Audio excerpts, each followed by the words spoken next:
الرحيم الحمد لله رب العالمين والصلاة والسلام على أشرف المرسلين سيدنا محمد وعلى آله وصحبه أجمعين.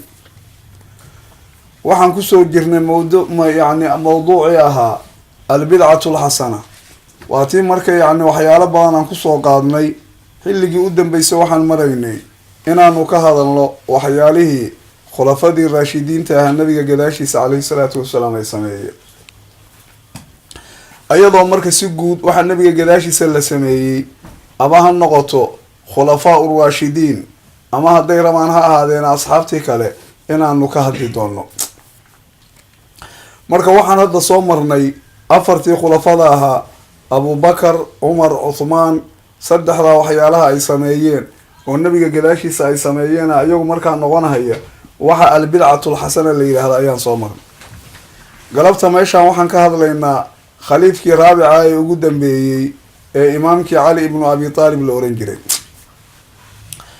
cali bin abi aalib waxyaalaha isagu uu jideeyo nabiga gadaashiisa uu la yimid waxaa ka mid ah ciidda. haddii la eego nabiga caleyhi salaatu wasalaam waqtigiisii laba meelood laguma ciidi jirin. ciidda banaanka ayaa loo soo bixi jiray ilaa wax cudura inuu yimaado maahan, oo sidii roob iyo wax lamida oo kale. meel banaan ayaa inta loo soo baxo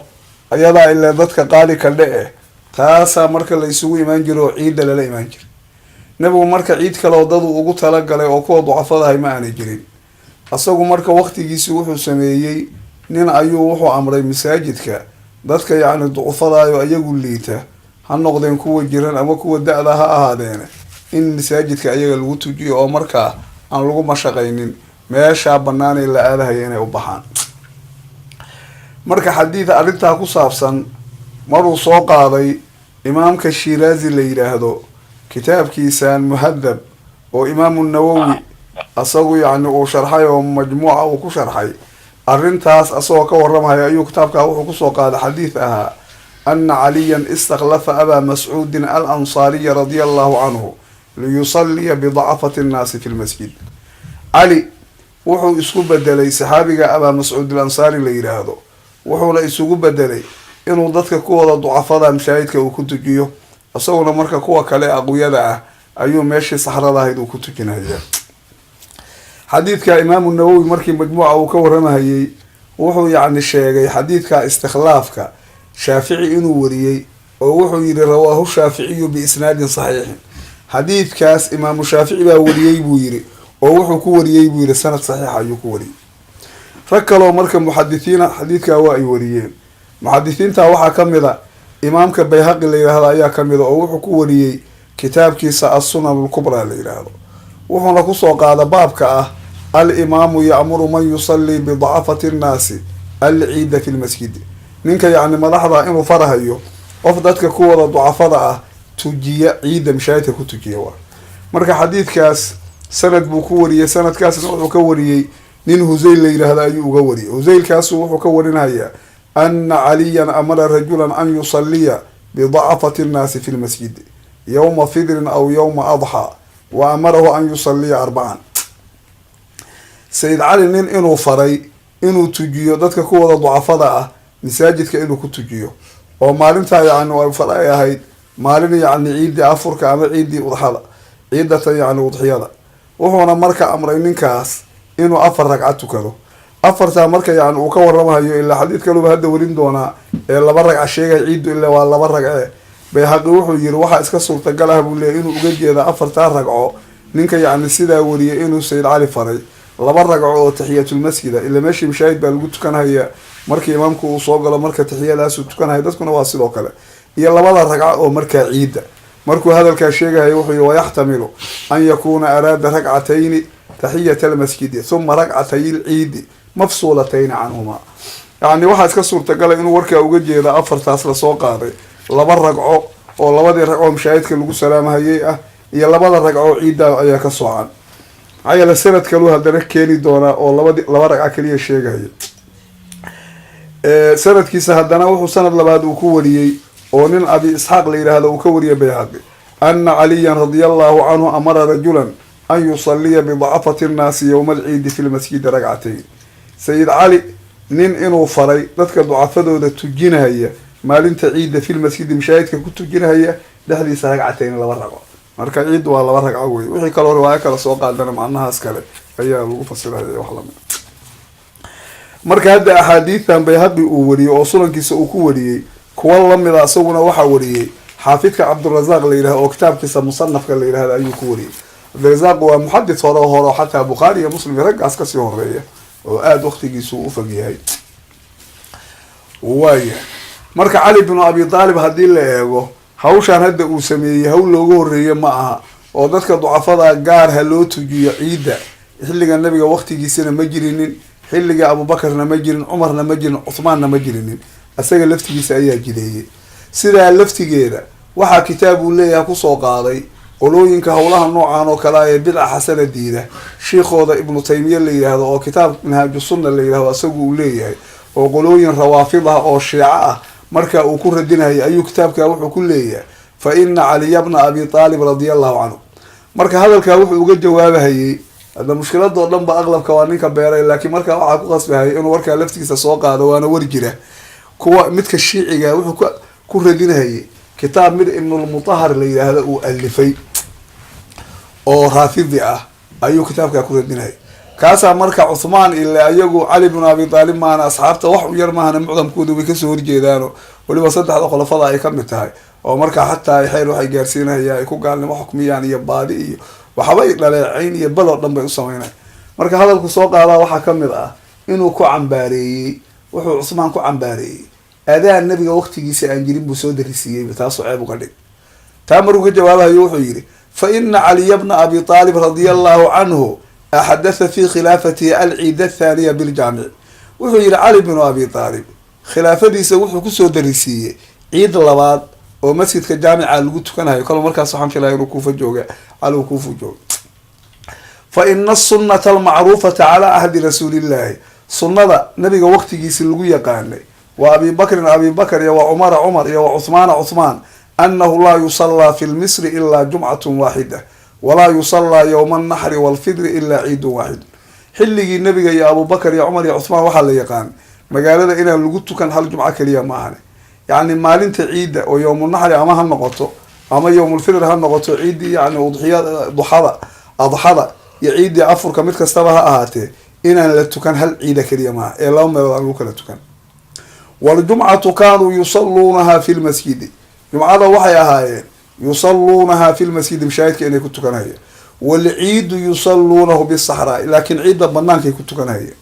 falamaa kaana cahdu caliyin markaa kabacdi markuu warkii soo waday wuxuu yidhi markii xilligii cali la gaaray qiila lahu waxaa loo yidhi ina bilbaladi ducafaa magaalada waxaa ku sugan dad tabar daran baa ku sugan laa yastatiicuuna alkhuruuja ila almusallaa meesha lagu tukanhayo banaanka oo loo baxayana aan awoodi karin fastakhlafa calayhim rajulan sallaa binnaasi bilmasjid markaa yacni ayaga wuxuu isugu bedelay nin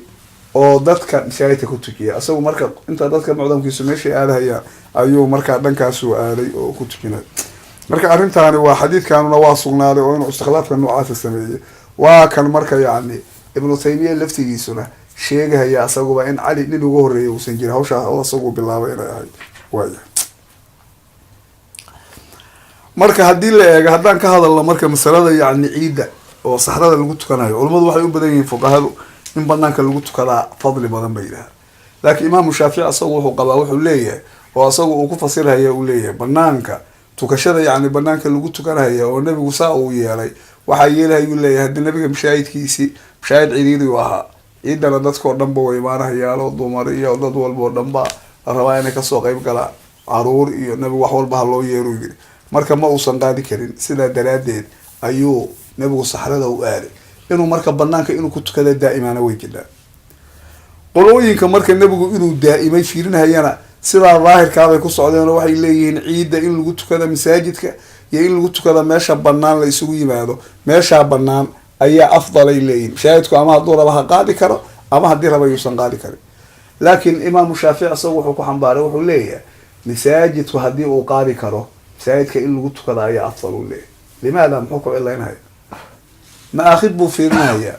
wuxuu leeyahy horta mashaahidkan madiine nabigu markuu ka tegahayey mashaahidku ciriirigu ha ma aanu qaadi karin ciladu marka inay dayqiisa tahay waxaa tusinaya masaajidka haddii la eego wuxuu leeyahay maka ku yaala weligii ciidda marka lagu tukanaya xataa nabiga waqtigiisi waqti ka dambeeyay oo dhanba mashaahidka lagu tukan jiray maana meel dabada lama aadi jirin waa masjidka masjidul xaraam dadkuna waxay ugu tukan jireen hadda fadliga uu leeyahay kow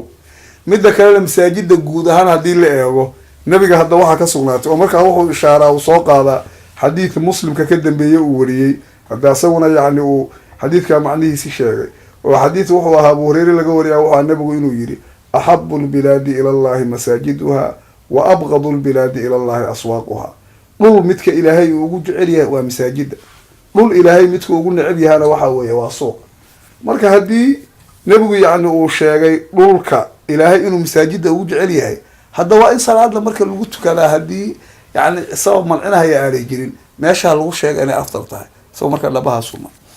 laakiin wuxuu leeyahay haddii masaajidku dadka aanu qaadi karin oo markaa cidhiiri uu yahay marka wuxuu leeyahay banaanka lalaada waa karahay markaa mashaahidka in lagu tukadaa saasuu markaa masalada isagoo ka dhiga waayahay marka hadda taas hadda marka aan ka hadalnay maxay marka tusinaysaa waa bidcadii xasanada ahayd oo arrinta cali bnu abi daalib uu sameeyey waa arrin nebiga iyo khulafadii ka horreysa aanay samaynin in waxa weeye ciidda marka la tukanayo laba ciidood laga dhigo dadka ducafadaana la yidhaahdo qofkii mashaahidka ha ku tujiyo dadkii kalena muxuu ahaa baxeen oo meeshii saxrada ahayd bidcadii xasanada ahayd oo marka aan ka warramayna ayay ka mid tahay waa wax nabiga waqtigiisi la sameeyey aan ahayn cali bnu abi taalib waxyaalaha isagu haddana uu sameeyey oo kale waxaa ka mid ah mathalan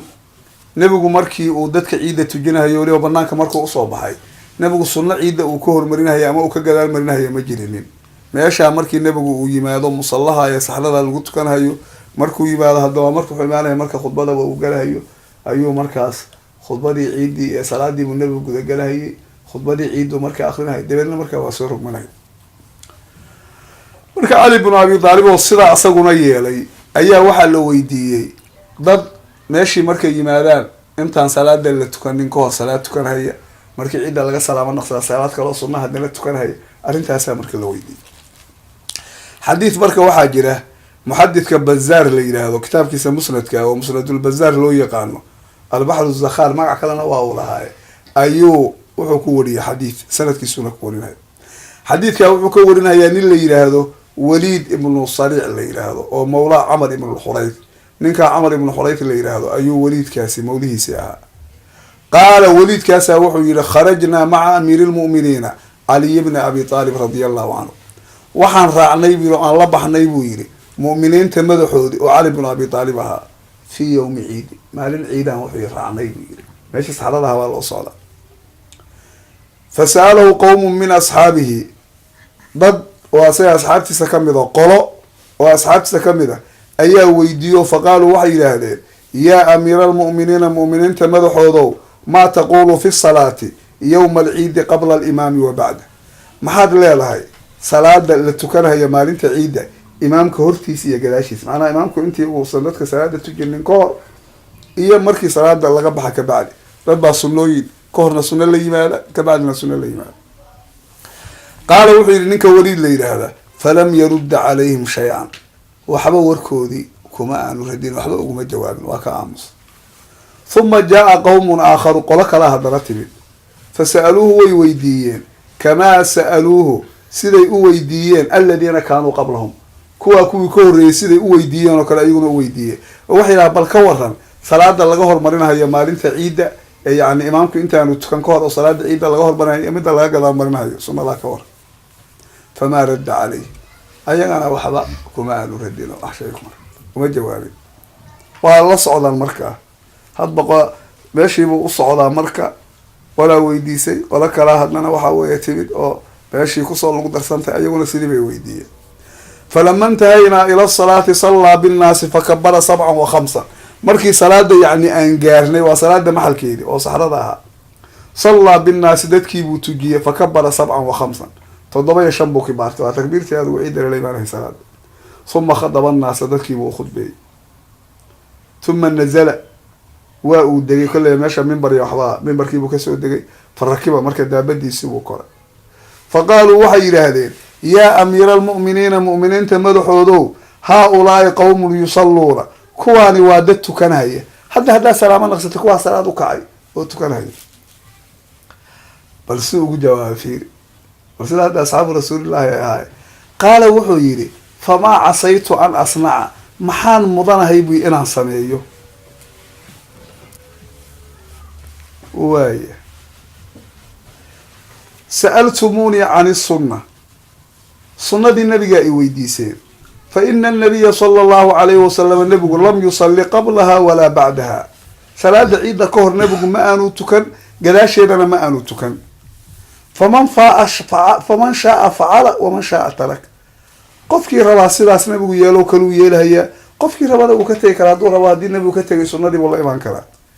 aturawni aniga ma waxaad ii malaynaysaan an amnacu inaan reebo aqwaaman yusalluuna, qolo tukanhaya inaan salaada u diido, oo fa akuunu aan ahaado bimansilati man yamnacu cabdan an yusalliya, qof addoon u diidahaya inuu salaad tukado. bal hadda muxuu ikhtibaasanahayaa fiiri, aayad soo ilahay qur-aan kuma lahayn oo kale, ara-ayta aladii yanhaa cabdan idaa sallaa. macnaha la yaab ama ma arag qof addoon ka reebahaya inuu tukado. sabab nusuulkeeda waxaa lagu sheegay waa ninkii abujahal la oran jiray ayaa wuxuu ku dhaartay oo wuxuu yidhi haddii aan arkuu yidhi lain ra-aytu muxamadan yusallii cinda alkacbati la ada-ana calaa raqabati, maxamed oo kacbada agtiisa ku tukanaya haddii aan arko meeshaa qoortaa baan uga istaagahaya. marka wuxuu leeyahy qoladaani maxay sameeyeen, waxay la yimaadeen soo salaad sunno ah maaha. salaada sunnada miyaa waqti xadaysan leh? ila waxa weye awqaada nebigu diiday oo shanta amaane inta kale qofku markuu rabuu tukan karaa oo kale. marka haddaa nebigu siduu yeeli jiray weydiisay, nebigu hadde ila nin la sugahayo meesha waxaa laga sugahaya ciidii markii uu yimaado horu salaada ciidda ka gelahayay. hadduu salaamo naqsadana marka waxa weye nebigu u tegay. sunnooyinka nebigu hadduu tukadana xadiid baan sheegi doona inuu xataa markaa ka bacday gurigiisa sunna ku tukaday. sunnooyinka nebigu gurigiisa waxaasuba la aadi jiray magara. marka hadda meeshaas maxaa ku muuqanaya? waxaa ku muuqanaya bal fahmiga saxaabada. fiir fahmiga saxaabada hadda waa tii aan soo marayna qisadii u dambeysay Cuthmaan bin Cafaan markaan ka hadlaynay, markii intuu ku ceebeeyey Cabdullaahi ibnu Mascuud salaadii uu dhamaystiray xilligii xajka isagoo muslimiinta markaa Mina iyo waxaa la joogo, ila nebigu waa gaabin jiray, ayuu asagii laftigiisa 4 ragcad tukaday. markaas waxaa la yidhi ifta calaa Cuthmaan, Cuthmaan baad ceebaysa 4 ragcad. marka yani yidhi xadiidkii Abu Daawud alkhilaafu sharu, khilaafku waa shar. riwaayadii ba hadda waatee inii akrahu lkhilaaf, anuu khilaafka waan kahanayo. marka hadda wuxuu uga jeedaa bacdamaa waxaan wax hadda ka mancinaya aanay jirin, ee qofkaani waxa uu la yimid ay tahay wax wanaagsan, nebiguna aanu oran ciidda horteedii iyo ciidda gadaasheedii midna lama tukan karo, ee bal nebiga ay kasoo aroortay sunnada mutlaqada ah awqaadaa la manciyo maahana inta kale in la tukanayo nebiga ay ka timid. masaladaas marka waxaa marka jira laakiin nabiga sida laga soo guuriyey oo asagu markaa uu yeelahay waa sida hadda cali bin abi taalib uu sheegay oo xadiid kutubta yani sitada ay wariyaan oo Cabdullah ibn Abbas laga wariyay ayaa wuxuu ahaa anna an-nabiy kharaja yawm al-fitr fa salla rak'atayn lam yusalli qablaha wala ba'daha. nabigu yani maalin ciid al-fitr uu baxay, ciid al-adha laftigeedana waa riwaayooyinka ayaduna sidoo kale waa sheegaan labada ciidoodba way jiray intii nabigu ciidaysanayo oo dhan 2 ragcad nabigu tukaday uusan ka horna sunna tukan gadaasheedna sunna aanu tukan. waaya marka haddii la eego marka shaygan oo sunnada in ama laga hormariyo ama laga gadaal mariyo ciidda, qolooyinkii marka salafka ahaa ama saxaabada laftigooda ha noqdeen ama dad kaleba ha ahaadeene kulligood waxa weye waa isu khilaafsanaayeen. qaar sidaa nebigu yeeloo kale bacdama uusan ka hormarin kana gadaal marin asxaabta kamidii sidii bay yeeli jireen. kuwa waxay yeeli jireen horteeday tukan jireen, gadaasheeda waa tukan jireen. kuwa hadday rabaan gadaal kaliyay ka tukan jireen. kuwa hadday rabaan guryahoodii bay la aadi jireen salaad sunna markay tukadaan ka hor ama ka bacdiba, ama ka horna way la imaan jireen ama ka bacdiba. kuwa hadday rabaan markii ciidda laga soo jeesto saxrada laga soo kacay mashaahidka salaad sunna u aadi jireen. waxaa oo dhanba asxaabta gudahooda way ka jidhay, oo waxa weye waxay kaloo haddana ka jidhay taabiciintii laftigoodii gudahoodana waa ka jidhay. weliba nebigu asagoo gadaasheeda salaad tukado laakiin gurigiisa ku tukaday xadiid kusoo arooray baa jiro. xadiidka waxaa warinaya ibnu maajah iyo xaakimka iyo imaamu axmed musnadkiisu ku warinaya. weliba sanadka ibnu maajah inuu xasan yahay buu ku sheegay muxuu ahaa ibnu xajar asqalaani. xaakimku inuu saxiix yeelay laftigeedana waa uu sheegay. oo xadiidka lafdigiisu wuxuu ahaa abi saciid alkhudri ayaa laga wariyey, waa sida yani uu ku wariyey. kuwa kalena waa ku macnay ibnu maajah. abi saciid baa waxaa laga wariyay ana nabiya kaana laa yusallii qabla alciidi shay-a, عيد كهر وحمام ما تكنين فإذا رجع إلى منزله صلى ركعتين مركي قولي يسووا النوضة أيوة الله بركع تكنها يوان مركا هدي حفاظي اللي أيجا حفاظه مركا بيشا كهالله نقولوا يمكن محدثين تها موضوع أبواب ضم بعقدين وين والله الشيء ركب ضم كهالله رجع يعني كهالله تلميذ اللي في ساكمله ومركو سوق على هي الصحابة دي هالنقطة أما دي تتابعين تها كونا يعني اللي سنة ديروان كور برينا هيك جلال برينا هيك كونا أنا يلي انتوا مركو ولا جلال رجع يعني كتاب كسلفتي كتبي سكوسو قاعد بهق لفتي ساكم يدوريو عبد الرزاق لفتي سايا كم يدوريو رجع بقول حفاظة معناها كهذا ابن عبد البر لفتي أي أسونا كتاب كيسا استذكار كابو وقهر ولا سكة استقف وصميو وعيد إنه صنع كهر مريو إنه كجلال مريو إنه هرمار إسكالية استعماله إنه جلال مريكالية استعماله إنه الله والله كوارتجو مدول بروح اللي سلف وجهري بعجول أصحابتي أما تابعينتي أما كم يدوان ما هي لو أهرن إسكواسعة واحد أنتوا أيدي يسمى أنا وهذا وقعد أصفكوا وإسكال بعد السنكلا اللي ده كان صنع الله إيمانه معناه إنه ما صنع الله سمينا هيو راتبة عيدو أي لا هاي ما هو وصنع مطلقة وحيسكتوا كان هي تاسنا مركب لكم هذا اسمه هدي اللي إيجو إمامك إمام الشافعي اللي هذا أصو محو أرنتها كيل أصونا سلاس وكله أو كتاب كيسا كتاب ليرا مركب ولي أنت أنا شافعي وجود بين الرجل كلو كهذا وحكمل عراقي شرح كانوا تلميذك أو كشرح ابن حجر الأسقلاني لفتي صفة الباري ساكمل رجل بقى كهذا لا يوك سووا يقولون هي أما أصحابها النقدين أما سلفها النقدين إن بسيطوا ربوا مركب ويري كريواك قارب ولا أيها كبير على اسمه حيري جرين نبغوا يعني السلاس هذا أسوي ويري جرين إنه يقفنا خصم كتار هاي رسولنا عن كلام مطلقة فرام إمام الشافعي مركز أسوي كتاب كيس كتاب ليرها وحكوية مركو أرنتا كان لا أو بابك في الصلاة قبل العيد وبعده صلاة العيد ده كهر أبقى لا شيء اللي تكون هاي أيوم حويري وأما أسوي مركز وحبوك على الصاعي أو حكى على صار هاي إمام الشافعي إمامك يا مأمومك أولا إنكم مركو إمامي هاي وحال الرباطك عيد مركو تجينا هيو إنه صنصننا كهر مرين كان جلال مرين لماذا أسير النبي يرى كله وأصلا مركا أو حصة أبو قدي جاي واحد عيك دول يدرسكم إنه يقاطعان عيدوا إنه راتب الله لا يصير صلاة فرضك بعدما صلاة فرضك يكشف هذا إن يعني جماعة اللي قلت كده أما لكن مأمومكم صوّح ربع سبيل مركا كتاب الحكويري وأما المأموم فمخالف للإمام مأمومك إمامك وخلاف سيئة لأننا نأمر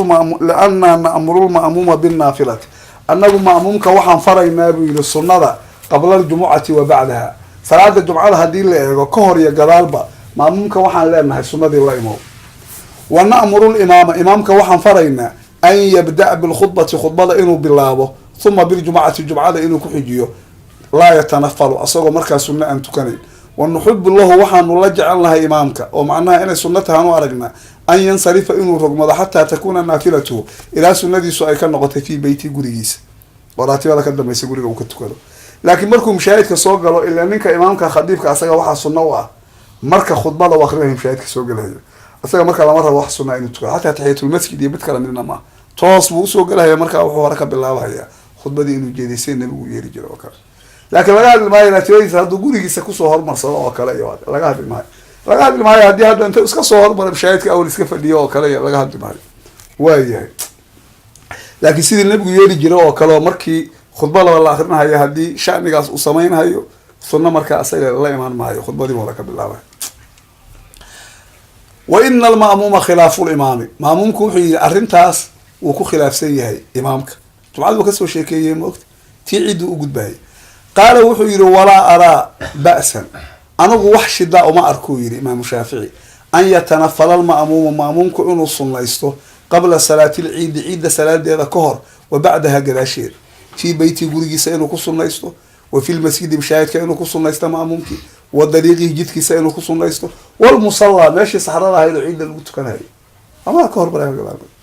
وحيث أمكنه التنفل إيا ميل كستا أو إنو صنلايستا سلطة تهاي وقرمة إذا حل صلاة النافلة هدي أي بنانتها صلاة السنة بأن تبرز الشمس قرحض إنه موقته مركا إنت موقته معناها قدر الرمح لإيجارته هاي نبقى حديث وحكا سقناتي قرحض مركا قدر الرمح لإيجارته إلى اللي جارها استواها نبقى يقولوا لي هاي صلاة مركا هل تكلو صلاة مركا وصلاة يعني مشهودة والله حاضرها يوم ملاكته حاضرها مركا وقت يجيبوا كم دي هاي قفوا الله يوانكر عيدوا مركا حكم كاس حركة بدري ميس وكو waqad tanafala qowmun qabla salaati lciidi wuxuu yidhi imaamu shaafici rag baa sunnaystay buu yidhi salaada ciidda horteedii oo asxaab iyo taabiciin ka mid a wa bacdahaa gadaasheedii kuwaa sunnada tukaday wa aakharuuna qablaha walam yatanafaluu bacdaha qaar wuxuu yidhi horteeday tukadeen buu yidhi salaada ciidda ka hor walam yatanafaluu bacdaha gadaasheeda sunna laba imaan wa aakharuuna bacdaha walam yatanafaluu qablaha qaar wuxuu yidhi salaada ciidda gadaasheedii bay sunno tukadeen horteedana ma aanay tukan wa aakharuuna taraku tanafula qablaha wa bacdaha qaar way ka tageen sunnaysigii salaada ciidda ka hor iyo gadaasheedii ilaa iyo waxay fiiriyeen qaarkood kama warqabaan nabigu gurigiisa wuxuu ku samayn jire meeshaa saxradaa sidii nabigu u yeelay wuxuu yidhi wahada kamaa yakunu fi kulli yawmin tani waxay la mid tahay buu yidhi waxa maalin walba dhaca oo dadku ay sameeyaan yatanafaluuna dadku sunna waa tukadaan salaada walaa yatanafaluuna ma sunnaystaan wayatanafaluuna sunnay la yimaada oo sunnay tukadaan fa yuqiluuna way yareeyaan wayugtiruuna way badiyaan wayatanafaluuna qabla almaktuubaati salaadaha faradka ka hor bay sunnada la yimaadaan wa bacdaha gadaasheeda way la yimaadaan qaar wa qablahaa walaa yatanafaluuna bacdaha qaar baa salaada faradka ka hor sunnada la yimaada oo raatibadeedi gadaal aan la imaanin wayadacuuna tanafula qablaha wa bacdaha inay sunno la yimaadaan salaada yacni faradka ah horteedi iyo gadaasheedii qaar baa ka taga lianna kula hada mubaaxun arrintaasoo dhan way banaan tahay buuyi wa kathratu salawaati calaa kulli xaalin axabu ilayna salaada badnaanteedii ayaa annaga sidaasaa naloo jecel yahay xaalo kastaba qofku inuu sunnada badsado marka wax kuu diidahayaa ma jiraan marka meeshaasoo kalena sheekh wuxuu ishaarhayaa hadda nebiga xadiid waxaa jira ibnu xibbaan iyo ay wariyeen iyo ninkii kalena aan u malaynahayo inuu ibnu khusayme ahaa ayaa xadiid waxaa nabigu leeyahay alsalaatu khayru mawduucin faman shaaa istakthara waman shaaa istaqala macnaha salaadu wax ilaahay uu dejiyay waxa ugu khayrka badan wey qofkii rabaana waa badsanaya salaadii sunnalah qofkii rabaana waa yaraysanay waayahay marka hadda meeshaa waxaad garanaysaa warkii culamada aan kasoo wada sheegnay ama kii cali bin abi daalibba ha ahaadee hawshaan shidadaaye wax walba kulla bidcatin la yiraahdo inaanay ku salaysnayn fikrigii dadkii salafka ahaa oo xataa afkaartooda hadday waxyaalaha qaarkood saa u kala bedelantao midna uu fiiriyo sidaan hadda nebigu marxalada ku sameeyey asagoo hadduu rabo ama musallaha ku qaydo meeshii saxradaha ama caamba ha ka dhige kii kalena waxba dhibaato ah uma uusan arkay waa wax furan wey tan laftigeeduna daliil bay laada wixii ninkii khayr buu sameeyey naafilu sameeyey naafila waa imaanka waayahay marka hadda waxaan hadda marka kasoo hadalnay dhowrkii hadda yani muxaadara ama dersi ay u dambeeyay khulafada waxyaalihi iyagu ay sameeyeen waxyaalahaas marka iyagu ay sameeyeen waa waxyaalo sunnooyina waa waxyaalo khayr ah waana waxyaalo la doonayo xataa middaa iyagu ay sameeyeen in looga daydo lagu dhago la doonayo dad hadda waxaad arkaysaa mathalan cali bin waxaan kasoo sheegnay ninkii la oran jiray cumar ibnu khataab oo kale inuu jideeyo taraawiixda cuthmaan bin cafaan adinka hore kuwa hadda maanta waxaad arkaysaa kulla bidcatin dalaala wax walba leh oo markii hadda nimankaa lasoo qaado asxaabta ajilada ah markaa hadda sin kale inta ugadooma facalaykum bisunati wa sunati khulafaa raashidiina yidhaahda wamaca dalika waxay sameeyaan oo in badan lagu arkay 20 taraawiixda sida aad moodo inay wax untahoo kale waa laga cararhayaa oo kale dadka bal waxaaba loo baday in laga dhaaliciyo war sidee tuko waxba inay hataa dadka qaarkii ugu muujiyaanba waxaan fiicnayn oo kaleba inay tahay masaajida lafteeda wareer baa ka dhex dhaco haddii 20 lagu tukanayo inta mid safka hore kuwa kasoo baxaan oo kan dhaxa hadhow baa isku dhex yaacdaayo mar damba safsamid iyo wareer badan baa la galaa sidii meesha in waxun lagu hayo oo kale adinkan hadda Cuthmaan ibnu Cafaan uu jideeyana in badan waxaa lagu arki jiray masaajidooda ka hore inay xadfeenba oo midkaa muxuu ahaa imaamku hadda marka sunnooyinkaasi waa wax wanaagsan weliba khulafadu ayagu hadda wax wanaagsan waxa jiray kuwii ugu horeeyay way arrin noocaasa waxaa ka hadlay Umar ibn Abdul Aziz oo weliba saxaabigii Malik ibn Anas la yiraahdaana uu ku taageero hadalkiisa uu soo qaaday oo nin la yiraahdo Aajuri oo ragga sanadka wax ku wariya kamid ah ahadiith kitaabu shariica la yiraahdo wuxuu ku wariyay baab weliba kitaabka ku sugan oo baabul xafi ala tamasuk bi kitaabillahi la yiraahdo sanadkiisa wuxuu uga warinayaa nin la yiraahdo Mudarrif ibn Abdullah ninkaasa wuxuu yiri yaqulu ninkaasa wuxuu yiri buu yiri sami'tu Malik ibn Anas ma waxbaan isku khaldeen ninka hadalka oranaya saxaabiga Anas ibn Malik ma aha waxaan ujeedaa waa Malik ibnu Anaskii waxa weeye madhabka kan maalikiyada imaamka u ahaa. Malik ibnu Anaskii madhabka maalikiyada u ahaa. Anas ibn Malik ma waxbaan soo marsiiyay. waa Malik ibnu Anaskii maalikiyada imaamkeedii ahaa. wuxuu yidhi ninkaasaan maqlay buu yidhi Malik ibnu Anas idaa dukira cindahu zaa'iquuna fi ddiini, markii asaga agtiisa lagu sheego dadka diinta dhexdeeda ku leexday aqlooyinka ahlu bidacda, markii agtiisa lagu soo qaado yaquulu wuxuu odhanayay qaala Cumar ibnu Cabdilcaziiz. Cumar ibnu Cabdilcaziiz wuxuu yidhi waa ninkii dhamaayo haddee weylaayo jaliilka ahay oo khaliifka khaamiskaa lagu magacaabi jiray, awowaha u ahaa Cumar ibnu Khadaab baa ayadii dhalay. Cumar ibnu Cabdilcaziiz baa wuxuu yidhi buu yidhi sanna rasuulullahi sala allahu calayhi wasalam, ilaahay rasuulkiisu wuxuu jideeyey wawullaatul amri min bacdihi, kuwa arrimaha tawaliyey nabiga gadaashiisi sunanan sunooyin bay jideeyeen, nabiga iyo khulafadii oo kale. al-akhdu bihaa itibaacun likitaabillahi, sunnadaa in la qaataa ay tahay raacid ilaahay kitaabkiisa la raaco. wastikmaalun lidaacati illaahi, ilaahay daacadiisa la dhamaystira ay tahay. qofba hadda waxyaalaha noocaas oo kale kula bidcatin dalaal u ah. maxaa yeele hadda masalan hadday arkaan wax wanaagsan oo kale oo gadaal laga sameeyey, xataa khulafada allah ka dhigay, inkastoo khulafada markii arrintu ay gaarta laga gabarahay, laakiin mararka qaarkood xataa kutubahooda waad ku arkaysaa. marka hadda facalaykum bisunati wa sunati lkhulafaa ayagoo odhanahaya xadiidkan nebigu sunatulkhulafaa uraashidiinta wuxuu uga jeeda wax kale maahane sunadooda la sheegahaya waa wixii nebigu uu la yimid ay uga daydeen. marka labadii sunaba isku dhabbay marsiya, isla tii nabigay ka dhigeen oo kale, macnaha isku fasiraya xataa ad arkaysa. waxyaalaha xataa isticmaala waxaa kamid a qofku haddii wax khayr oo gadaal gala yimid ay jira in la yidhahda masalan yani waxaan waxaa weye ilahay qur-aanka wuxuu ku yidhi am shara yani am lahum shurakaau sharacuu lahum min addiini maa lam ya'dan bihi llah, ma waxay leeyihiin shuraka dadka diinta xaggeeda uga jideeyay waxaan ilaahay ogolaanay.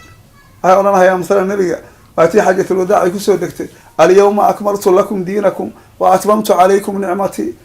maantay baan diintayda idiin dhamaystiraya. marka diintii waa wada dhamaystiraya, diintii manaaqis bay ahayd oo ma haddaan gadaal ka buuxinayna.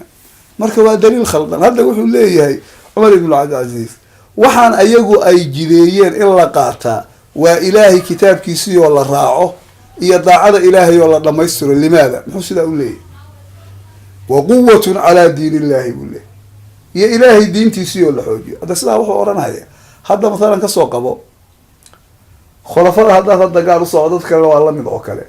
nabigu calayhi salaatu wasalaam qur-aanka soo ilaahay kuma oran maa aataakum arasuulu fakhuduuh wamaa nahaakum canhu fantahu. waxyaalaha nabigu loola yimid maxaa kamid a marka? waxa uu la yimid soo kamid ma ahayn facalaykum bisunatii wa sunati lkhulafaa iraashidiin. marka haddaad sunadii khulafaa uraashidiinta laftigeeda aada ku dhaqanto,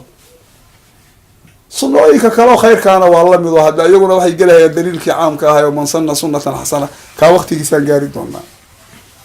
marka ilaahay kitaabkiisi oo la raaco, ila kitaabkiiba muxuu ku faraya nabiga inaad raacdo. qul in kuntum tuxibuuna allaha fattabicuunii, soo ma ah haddaad ilaahay jeceshay anigay raac. marka nabiga raac haddii lagu yidhi ko, nabiguna muxuu kuu sheegay dadkaani waxay jideeyaan inaad qaadato kuu sheeg. marka daacada ilaahay la dhamaystiro wey, ila daacada ilaahay la dhamaystiro maxay dhamaystirkeedu noqonaya? wixii lagu faro oo dhan, wixii nabigu yani ku faray qur-aankii bay gudagelahayaan. wixii nabigu yani uu faro cid kale waxay samaysay raac la yidhahda nabiga sunadiisii bay gelahayaan, nabiga sunadiisana qur-aankii bay sii gelaysaa oo kale. waa daacadii ilahay oo la dhamaystiro, waa diintii la xoojiyo. laysa liaxadin min alkhalqi tagyiruhaa, wuxuu yihi qof oo makhluuqa kamidi sunooyinkaa ay jideeye inuu bedela iskama laha, inuu dooriyo ma laha, walaa tabdiiluhaa bedelideedana ma laha, wala nadaru fi shayin khaalafaha, inuu fiiriyo wax iyada khilaafsan oo kasoo horjeeda. inuu yidhahda saxaabigaas arrintaasuu jideeyayo anigu marka waa tuurahaya taa waa xoorahayaayo wax kalean ku bedelahaya oo kale inuu yidhahda. ko man ihtadaa biha, sunantaa ay jideeyeen nebiga iyo raggii khulafadaa ka dambeeyey, qofkii ku hanuun qaataa fa huwa muhtadin, midkii hanuun qaata wey. waman istansara bihaa, qofkii ku gargaar dalbaana fa huwa mansuuru, midkii loo gargaarayo wey. nasri ilaahay ku weydiista. ko ama cid kaleba sunadan ta'yiidkeeda igu kaalmeeya ha yidhah. waman tarakahaa, qofkii sunadaas ka taga waxaa nabigu jideeye ama wulaatul umuurka raggaa ka dambeeyey ay jideeyeen, itabaca qofkaasi wuxuu raacay gayra sabiili lmu'miniina, mu'miniinta wadadoodii waxaan ahayn buu raacay. wawallaahu llahu maa tawallaa, wixii asagu uu tawaliyey baana ilaahay asaga yani tawalisiinaya gacanta loo gelinaya wa aslaahu jahannama ilaahay jahannamu gelinaya wa saa'at masiiran meel la ahaadayna jahannama u xumaad muxuu dusha ka saaray marka aayaddii ilaahay qur-aanka uu ku lahaa waman yushaaqiqi rasuula min bacdi ma tabaya aayaddaasu ikhtibaarsanaya ayadoo ka qarin waman yushaaqiqi rasuula min bacdi ma tabayana lahu lhudaa qofkii rasuulka khilaafa waliba mushaaqaadki waxaa leeyahay macnaha qofkii rasuulka la dhinactama waa ka dhinacii rasuulku mara maahana jaarib kale wayattabic gayra sabiili lmu'miniin mu'miniintu wadada ay qaadeen waxaan ahayna raaca nuwallih maa tawalla qofkaasi wixii asagu uu tawaliyey baan tawalisa balaayadii asagoo gacanta uu ku dhigay oo asagu uu waxaas asagu uu la yimid baan anaguna waa ayadii baa gacanta loo gelin hoogiisi baa loo daynay nuwallih maa tawalla wa nuslihi jahannama wasaa'at masiira jahannamana waan gelinaynaa buu ilaahay yiri wasaa'at masiira hadda marka waxaan kasoo jeesanay khulafadii raashidiinta waxyaalahan hadda aan soo qaadnay waxay ahaayeen waxyaalo nabiga gadaashiisa ay la yimaadeen bay ahaayeen marka maxay daliil u tahay waxay daliil u tahay in la yidhaahdo albidcatu lxasana waxa la yidhaha inay jiro oo kulla bidcatin dalaala macnaheedu aanay ahayn wax alla wixii nabi maxamed aanu samaynin oo dhanba inay baadi yihiin maxaa yeele waxaan ayagu nabiga gadaashiisa ay sameeyeen oo dhani maahayn wax nabi maxamed uu sameeyey waxay xaggooda ay kala yimaadeen marka nimankaas shacnigooda waxaa lagu yaqaan hadda markaan khulafada hawsheeda saa u sheegno wax sintooleyn la yidhahda markaa wuxuu ordahaya awal kulla bidcatin dalaala markuu lahaa waxba ma kala reebay wax aan nabi maxamed samaynin oo dhan waa baali buu lahaa maalintii kuwaanu soo baxaan maxaa imaanaya kuwaani waa khulafadii raashidiinta ahaa nabigu xadiis buu wuxuu ku yidhi xadiidka abu daawud iyo tirmidi baa weliba wariyey waa xadiis saxiixa facalaykum bisunnatii wa sunnati alkhulafaa'i araashidiin waxaad laazimtaa aniga dariiqadayda iyo marka kuwaa taasaa u daliila nacam waa runtaa kaasaa daliil ah waxaa marka lagu hayaa rag badan oo asxaaba oo nabiga gadaashiisa aan waxba samaynin ayuu khulafadii raashidiinta miyay ka mid yihiin waxaa lagu hayaa xadiidkan sunankaa wariye mid kaba sii adagoo muslim uu wariyey oo rag kalena ay wariyeen oo nebigu asagoo aan khulafo ku qaydayna islaamkaoo dhanba caam ku ah nebigu leeyahay man sanna fi lislaami sunnatan xasanatan falahu ajruha wa ajru man camila biha bacd ma garat marka sidaa daraaddeed wixii u wanaagsan oo dhanba adiladaas oo dhan bay wada leeyihiin xadiidkaas marka man sunna sunnatan xasanatanna si gaaraan uga hadli doonaa muslim iyo rag kaleo dhowr nin oo kaleo muxadisiinta kamidana way wariyeen ayaga marka waa soo qaadi doonaa markaan qeybta saxaabada haddii ilaahay yidhaahda u gudubnay intaasaa marka kan hadda kusoo dhamaynayna aqulu qawli hada wasalaamu calaykum waraxmat ullahi taala wallahu aclam.